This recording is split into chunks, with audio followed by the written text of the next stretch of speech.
That field is inside our community now, whether your paperwork agrees or not. That was Diane Pruitt, president of the Stoneridge Crossing Homeowners Association, for 9 years running, standing at the end of my gravel drive in white sneakers that had never touched a working field. The paperwork she dismissed was a recorded survey of 51 acres of hay ground my family had cut for 4 generations. She had just informed me that her board had voted to annex my land into their plat, and that the vote had been filed and stamped through the Halford Township clerk's office that same morning.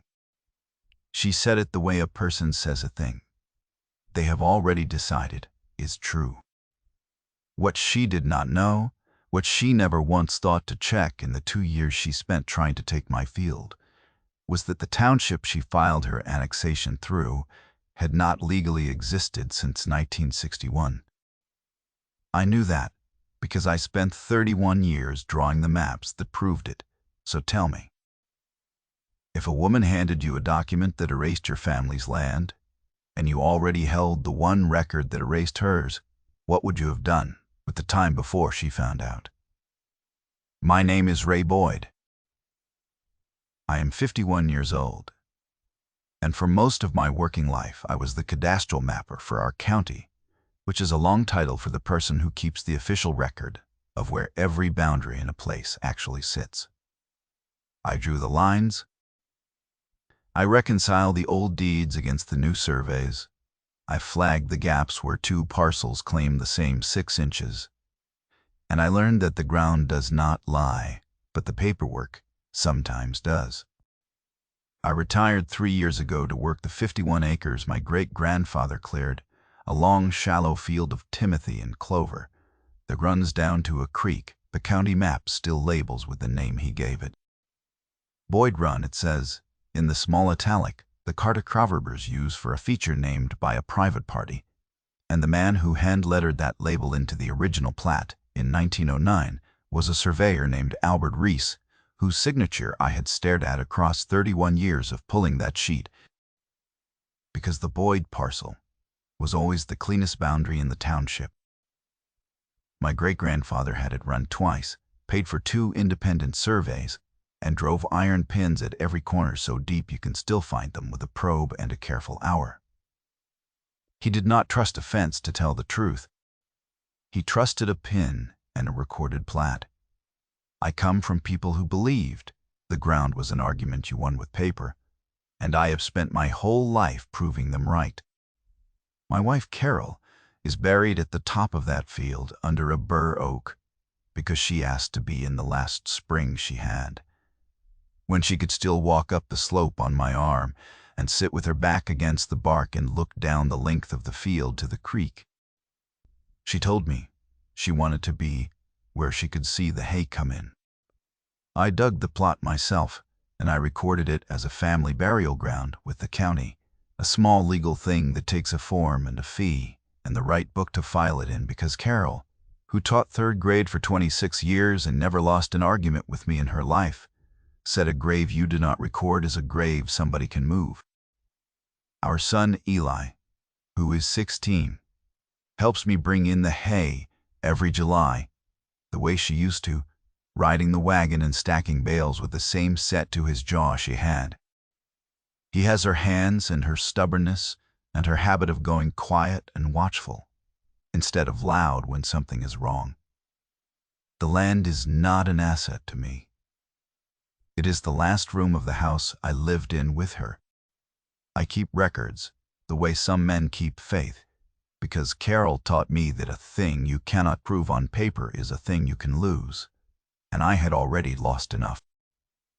Stoneridge Crossing went up on the far side of my fence line about 6 years ago, a development of 90-some houses with stone gate posts and a fountain that froze every winter. I did not mind it at first.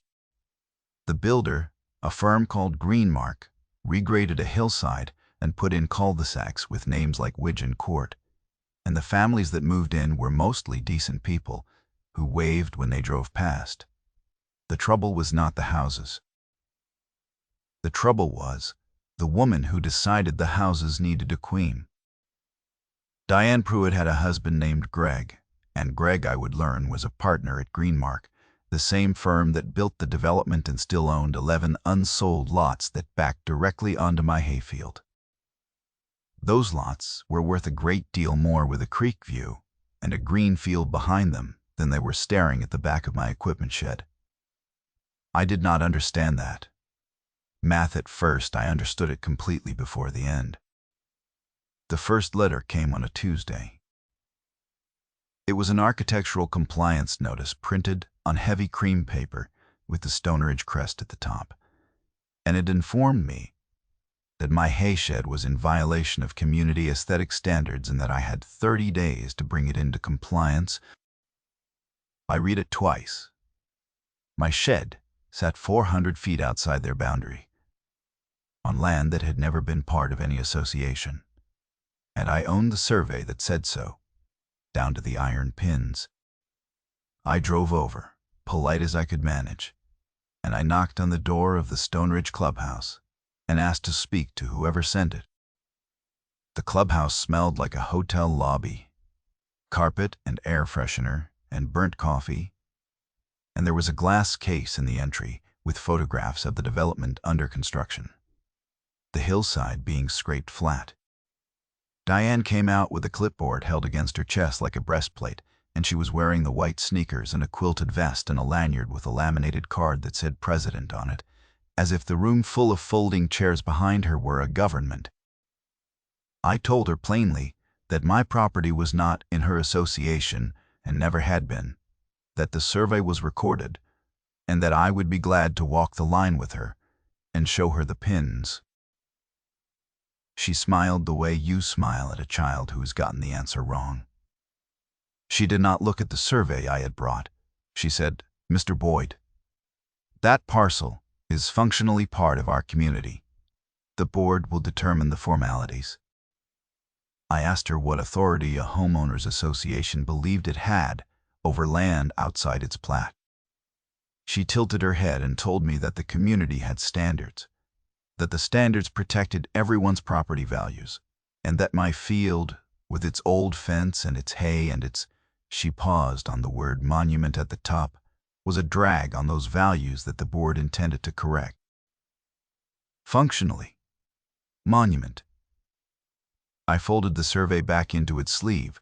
I drove home and started a folder. On the tab, I wrote one word, Stoneridge, and the date. That folder would outlive the woman's whole campaign, but I did not know that yet, either. I just knew to file. The fines started in the spring. They came monthly, then weekly, each one printed on the same cream paper, each one for a new invented violation. My fence was the wrong height. My field was an unapproved agricultural use. My great-grandfather's name on the creek was, and I am quoting the notice, a non-conforming signage element. By the end of that first summer, I had 11 notices in the folder, totaling $4,200 in fines I had never agreed to, and a board had no power to levy. I paid none of them. I answered each one with a single typed letter stating that the parcel was not subject to the association's covenants and citing the recorded survey by its book and page. I sent each letter certified, and I kept the green receipt stapled to my copy, the little perforated card the post office hands back, signed by whoever at the clubhouse accepted the mail. I built a system at the kitchen table that Carol would have recognized, because it was hers.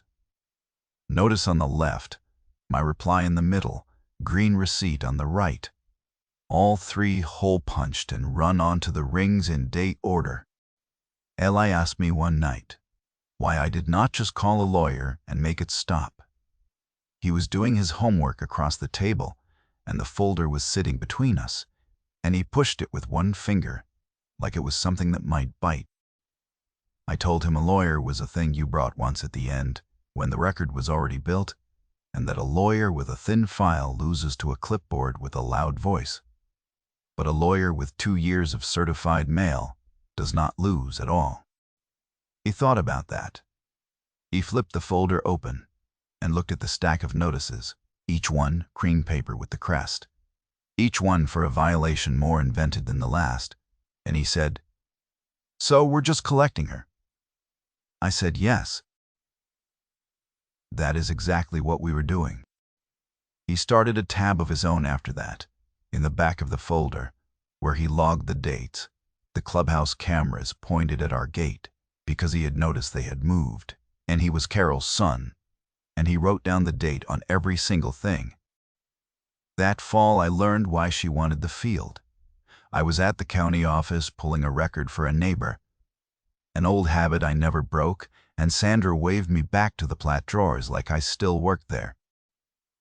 I happened to look up the Greenmark holdings out of nothing more than curiosity, the way a man checks a fence he is already walking past. 11 lots, unsold, all of them along my northern fence, sitting on the books at a value that told me they had not moved in 2 years. And clipped to the development's master file was a preliminary plat amendment, not yet approved, that showed those 11 lots reconfigured into 18, with the new lots extending across my fence line and down to the creek. I stood at the counter and unfolded it under the fluorescent light, and I felt the whole thing turn over in my chest. They had already drawn houses on my hayfield. Little rectangles, a setback line, a cul-de-sac bulb, sitting exactly where Carol's Oak stands. They had already named the street, Heron Bluff Court, in the same draftsman's lettering I had trained 2 generations of clerks to use. Greg Pruitt's signature was on the engineer's cover sheet, and beside it, a revenue projection, 18 lots at Creekview pricing. A number with a comma in it that explained 2 years of cream-colored letters in a single line. It was not about my fence, or my shed, or my great-grandfather's creek. It was about 11 lots becoming 18, and 18 lots with creek frontage selling for the kind of money that made a woman in white sneakers willing to spend 2 years pretending she had jurisdiction. I made a copy of the plat amendment, and I had Sandra certify the copy with the date and the file stamp, so that later no one could say I drew it myself. I drove home slower than I had come, past the stone gate posts and the frozen fountain, and I looked at the field the way they had looked at it, as rectangles. And then I made myself stop, because it is not rectangles. It is the field. The thing about a hidden motive is that once you see it, every petty letter behind it stops being petty. It becomes a survey stake driven into your own ground, the escalation that winter stopped being letters. In January, a man in a reflective vest showed up at my gate with a clipboard and a laminated badge that said Community Code Enforcement, and he told me he was there to inspect my structures for the association. He had a confident way about him, the way a man does when he has done this at other gates and had them open. I asked to see his county credential. He patted his vest and produced the laminated badge again, as if I had not seen it. I told him a county credential is a numbered card issued by the assessor's office, that I had carried one for 31 years, that I knew exactly what one looked like and what one did not, and that his did not. There's no such thing as a community code enforcement officer with authority over private agricultural land, and the badge had been ordered off the internet for $19, which I know because the same vendor's watermark, a little shield with a star, was on the laminate, and I had seen it on a novelty site Eli once showed me. I did not let him through the gate. I stood with my hand on the post, and I photographed the badge. I photographed his vehicle and its plate. And I asked him, level, who had sent him. He said the association. I asked who at the association. He got back in his truck. That was incident number 14, and it went on the rings that night. Photograph, plate, date, the whole of it. In February, the fake inspector came back with 2 other men and a pair of bolt cutters, and they cut the chain on my field gate and drove a truck onto my hayground to, in their words, Post a notice of pending absorption. Eli took it from the porch with his phone while I called the sheriff, and his hands were steady even though I could hear his breath. He narrated it under his breath, the way you do when you know the recording matters: the time, the plate, the men, 3 of them dead, the white truck. They cut the chain. His voice did not climb. It just got quieter and more exact, and that frightened me more than shouting would have, because 16 years old should not already know to keep your voice level for the record. I told him to stay on the porch and keep filming and not to come down, and he did both. The deputy who came was a young man named Officer Toomey, and he was professional and careful and frustrated in the way of a man whose hands are tied. He looked at the cut chain. He looked at the truck tracks across my Timothy, and he took down the plate Eli had already written on the tab in the back of the folder. Then he stood at my gate and explained the box he was in, and I could see he hated the box. He said that, because the association had filed an annexation document with the township clerk, there was now a competing claim of record. Mr. Brachter, Boyd, on paper right now, there are 2 claims to this ground, he said, and I can't arrest a man for posting on land the paperwork says might belong to his association. Not until somebody with authority over the record says which claim is real. He told me to keep documenting. He told me a pattern of incidents was what built a case, that he needed to see a stack, dates and photos and plates before the county attorney would move. He told me he needed the dispute resolved at the level where it was filed. He did not know, and I did not yet tell him, that the level where it was filed was a hole in the ground. Here is the thing Diane Pruitt never checked. When her board voted to annex my field, they could not file it through the county, because the county would have bounced it in an afternoon. So Greg's firm filed it through Halford Township, a tiny municipal body whose records office sat in a converted feed store 6 miles north, run by a part-time clerk who stamped what she was handed. Halford Township is on every modern map. It is on the county tax rolls, it collects a road levy, and it plows 2 gravel lanes in winter. And yet, 31 years of drawing those maps had taught me something almost nobody alive remembered, which is that Halford Township was never legally reincorporated after the state's Municipal Consolidation Act of 1961 dissolved it. The act folded a dozen failing townships into the county's direct administration, and Halford was on the list. The dissolution was recorded. The reincorporation, which required a petition and a vote, never happened. Somebody simply kept the office open out of habit, and habit became 60 years. And nobody checked, because nobody had a reason to, until a developer needed a records office that would stamp a document the county never would. The annexation was filed through a government that did not exist, which meant it had the legal weight of a grocery list. I knew this, and I sat on it through the whole long winter of fines and fake badges and bolt cutters, and I want to tell you why, because it is the part people find hardest to understand. A document is only as good as the moment you produce it. A man my age learns that the hard way, usually once. If I had walked into the clubhouse in October, announced that Halford Township was a ghost, Diane would have called her lawyer that afternoon. Greg would have quietly filed the annexation through some other workaround, maybe a friendly clerk 2 counties over, maybe a fresh petition to actually incorporate Halford so it could act. And the dissolution record would have become a thing they prepared a defense against, instead of the thing that buried them. The record was a loaded thing, and you do not show a loaded thing until the person you are pointing it at has committed all the way to standing in front of it with no room left to step back. So I let her commit. I let her file the 18-lot plat amendment that depended entirely on the annexation being valid. I let Greg's firm spend money surveying houses onto my field and borrowing against the revenue those houses would bring. I let Diane stand up at 3 public meetings and call my land functionally part of her community, on the record, with a court reporter present at the last one. Every one of those was a stake she drove deeper into ground that was not there.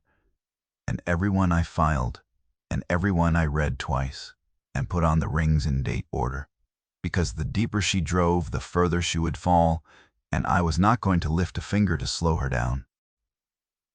The next escalation is the one I will not forgive, and it is the one that ended my patience for waiting. In March, Stoneridge held its quarterly open meeting at the clubhouse, and because the annexation was on the agenda, I went, and Eli came with me. I wanted him to see how a thing like this got done in a carpeted room with coffee and folding chairs, because I have always believed a boy should watch how power talks when it thinks it is winning. We sat in the back row. There were maybe 40 homeowners, decent-looking people. Some of them the same ones who waved at my truck on the road holding paper cups and listening to a woman tell them their property values were under siege. Diane ran the meeting from a podium with the crest behind her and a slide projected on a pull-down screen. And the slide, when she reached my parcel, was an aerial photograph of my field with a red boundary drawn around it and the word pending stamped across the hay. She did not say, "My name." She gestured at the screen with a laser pointer, the little red dot trembling over Carol's oak, and she said, the holdout on the north boundary was a bitter old man squatting on land that progress required, and that his refusal was costing every homeowner in the room money. A few people nodded. Then she said the board was prepared to use every tool available to bring the parcel into the community, including, she said, and the laser dot climbed to the top of the field, action against the structures in the so-called family plot. The so-called family plot. My wife's grave under the bur oak. The one I dug and recorded, called a so-called family plot in a room full of strangers, with a red dot sitting on it, and the board, she said, was prepared to take action against it. I felt Eli go still beside me, the particular stillness he has from his mother, the one that means something has gone past anger into a colder country. He did not look at the screen. He looked at me to see what I would do. I put my hand on his arm. I did not stand up and shout, though every muscle in me wanted to, because a man who shouts in that room is the bitter old man she described, and a man who sits and writes down the date and the words. I took out the small notebook I keep in my jacket, and I wrote the date. And I wrote her sentence, word for word, so-called family plot, prepared to take action. And the time, 8:41 in the evening, incident 26. A woman 2 seats down watched me write it, and something moved across her face, and I would learn her name was Karen Doyle, and that she sat on the board, and that she would not be able to forget that red dot either. Then we drove home in the dark, and Eli did not say anything until we turned in at our own gate. And then he said, "She pointed at Mom." I said, "I know." He said, "Are we going to win?" I said, "Yes." He asked how I knew. I told him I had known since October, and that there is a difference between knowing and the moment you show your knowing, and that we were almost to the second one. Then I went inside, and I made the call I had been saving. The call was to the county clerk's office, to a woman named Sandra Vance, who had trained under me for 6 years before I retired, and who knew the record system better than anyone alive except me. She picked up on the second ring with a record in her hand. I could hear her set it down. I asked her one question. I asked her whether, if a citizen petitioned to purchase the delinquent assets of a dissolved municipal body, the county would be obligated to process that petition under the same Consolidation Act that dissolved it. There was a long pause on the line. I could hear the old building around her, the radiator she used to complain about, a printer somewhere down the hall. Then Sandra said, "Ray, what are you sitting on?" I told her. I told her about Halford, about 61, about the reincorporation that never happened, about the feed store office stamping documents on behalf of a township that the state had folded into the county before either of us was born. I told her to pull the Consolidation Act and read the schedule of dissolved bodies, and I heard her chair roll, and I heard the heavy book come down, and I heard her run a finger down a column and stop. She was quiet for a moment, and then I heard her start to laugh, not cruelly, but the way you laugh when a thing that should not be standing turns out to have no foundation.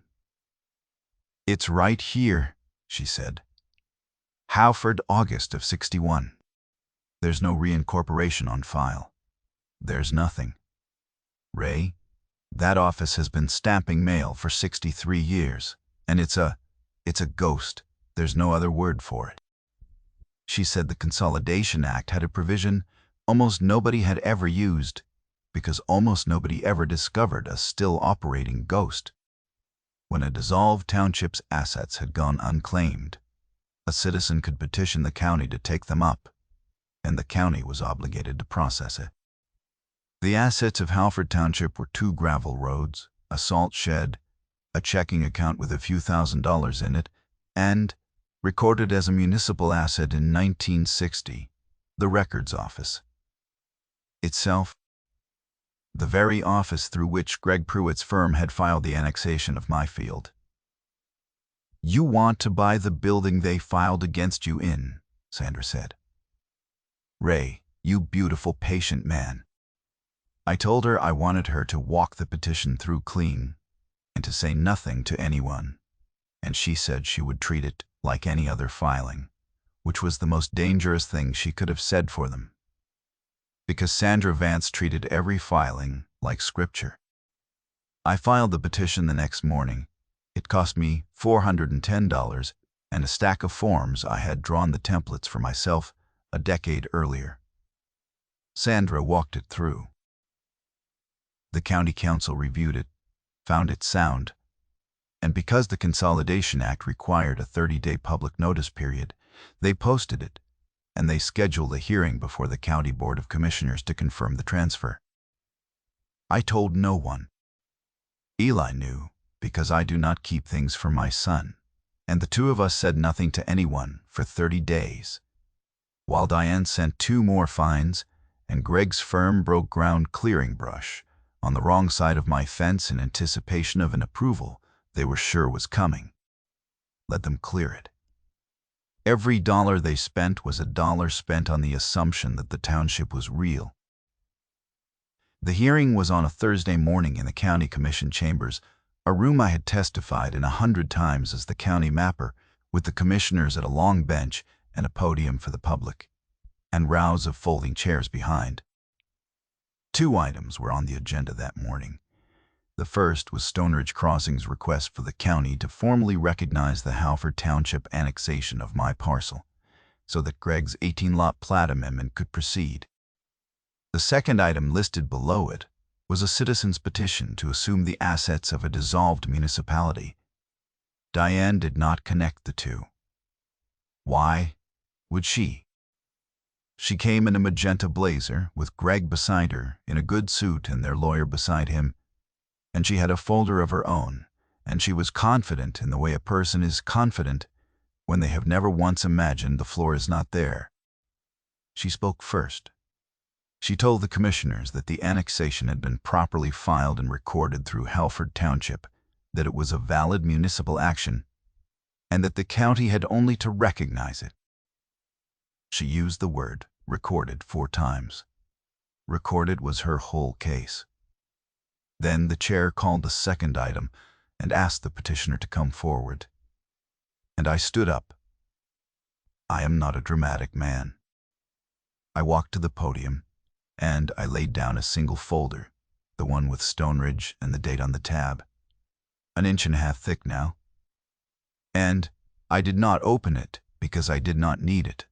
I had it memorized the way you memorized the road home. I told the commissioners what I had told Sandra. I said that Halford Township was dissolved by the Consolidation Act of 1961, that the dissolution was recorded in the county's own books at a volume and page I read aloud, slowly so the court reporter could get it, and that the township had never been legally reincorporated, which meant Halford had possessed no authority to record any document, including an annexation, for 63 years. I heard a chair scrape behind me. I did not turn around. I said that under the same act I had petitioned to assume the township's unclaimed assets, that the petition had cleared its 30-day notice and the county council's review, and that those assets included the records office itself, the converted feed store through which the annexation had been filed. Then I turned to the county council, a careful man named Mr. Aldridge, who had the dissolution volume open in front of him, because Sandra had set it there that morning with a tab of blue paper marking the page, and I asked him one question. I asked whether a document recorded by a non-existent municipal body had any legal effect. He did not answer fast. He read the page in front of him, all the way down, the way a careful man does when he knows the answer matters and will be quoted. He turned the volume so the chair could see it. Then he leaned to his microphone, and he said that it did not, that a recording made by a dissolved municipality was void on its face, that the annexation of the Boyd parcel had been void the day it was filed, and void every day since, and that nothing the association had built on top of it had any standing whatsoever. I want to tell you about the quiet in that room, because I have thought about it many times since. It was not a triumphant quiet.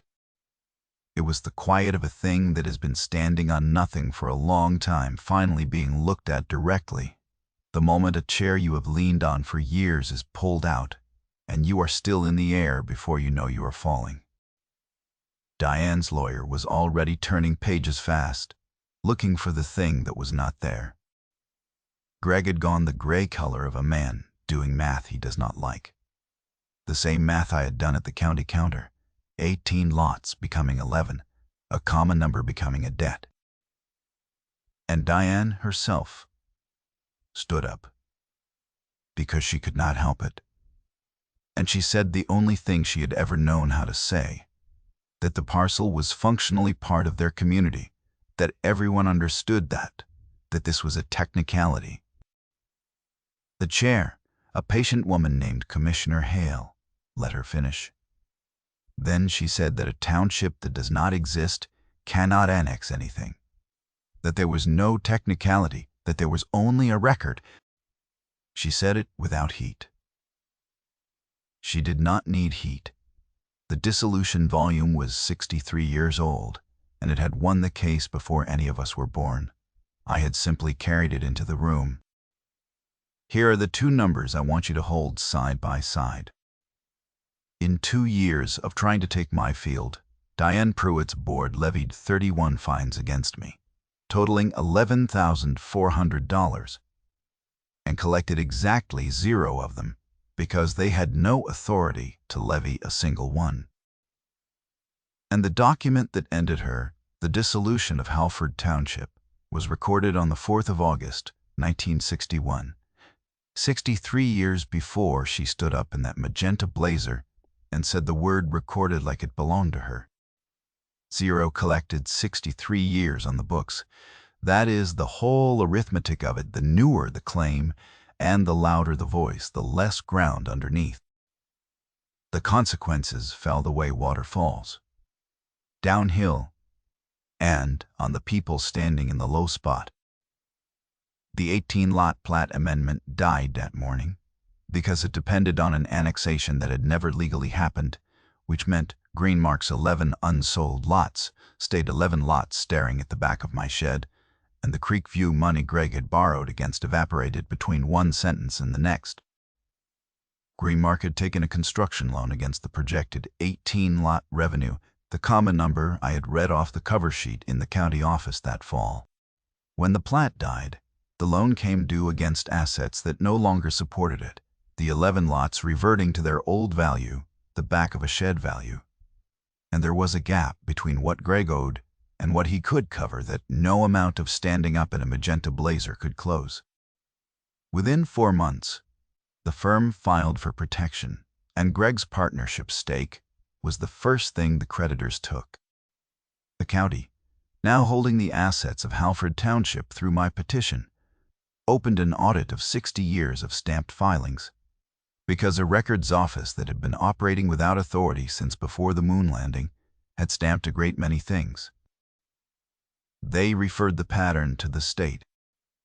The part-time clerk who had stamped the annexation cooperated fully, and I want to be fair to her, because she had only ever stamped what the developer's people handed her the way the clerk before her had, and the one before that back 63 years, to a habit nobody started on purpose. She was as much a casualty of that habit as my field nearly was. Diane was removed as HOA president by her own board at the next meeting, the same board that had voted to annex my field, once they understood that every fine they had signed exposed them personally, now that the authority behind it was shown to be nothing. The motion to remove her was made by Karen Doyle, the board member who had watched me write in my notebook the night of the red dot, and who I learned later had gone home from that meeting and pulled the annexation file herself and found that no one on the board had ever seen the dissolution question raised. Because Diane had assured them Greg's people had handled the filing, and it was airtight. Karen Doyle brought a copy of the dissolution record to that meeting and laid it on the table the way I had laid mine, and she said she would not sign her name to one more thing she had not read. The woman who had spent 2 years performing jurisdiction was voted out of the one small office she actually held by the people she had performed it for, and I owned the records office. That was the part Eli liked best.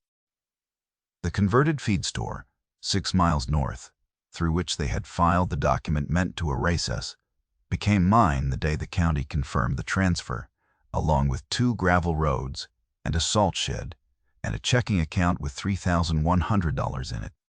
I did not want it. I deeded the roads and the salt shed to the county for the cost of the paperwork, because roads should belong to the public, and I kept the old feed store and turned it into a dry shed for my hay. Diane Pruitt's annexation is filed in a building I own now. I never mention that to anyone. The record mentions it for me. The evening after the hearing, Eli and I drove up to the top of the field to the bur oak where Carol is. We did not say much. He is 16 and not given to speeches, and neither am I. He looked out over the Timothy going gold in the long light, 51 acres of it running down to the creek with his great-great-grandfather's name on it. And he said, she called it a so-called family plot. I said she had. He said, and now she's filed in our shed. I said that was about the size of it. He laughed. Once, the way Carol used to. And then we stood there until the light went, and the field was just the field, and it was still ours, and it was going to stay that way. That is the only victory I ever wanted. Just the field, and the oak, and the boy kept. So here is what I would tell you if you have a fence line in a folder, and a feeling that someone with a clipboard has decided your ground is theirs. Pull your own deed and read it against the survey, foot by foot, and know where your iron pins are before anyone tells you where they think they are. When the letters come, do not answer them with anger. Answer them with a certified letter and a citation and a green receipt you staple to your copy, and start a folder and write the date on every find out which office a claim was filed through, and then find out whether that office has the authority it is acting on, because authority is a thing that has to be on the record somewhere, and sometimes it is not, and sometimes the loudest claim in the room is standing on 60 years of nobody bothering to check. Walk your boundary every spring and find your pins, because a pin in the ground is worth more than a fence and far more than a voice. Patience is not weakness. Patience is the time you spend letting the other person commit to a position the record will not support, and the discipline to not tip your hand while they do it. The ground does not lie. Make sure your paperwork tells the same truth the ground does, and then wait and file and wait. If you have a story like this one, a fence, an HOA, a letter that made your hands shake, put it in the comments, because I read them, and so do the people who need to know they are not the only ones. Subscribe if you want to hear the next one. Next time, I will tell you about a woman who paved a private road across a rancher's easement to reach her new resort, and never once asked who had recorded the right-of-way first, or why he had spent 40 years keeping the receipt. Take care of your records. They will take care of you.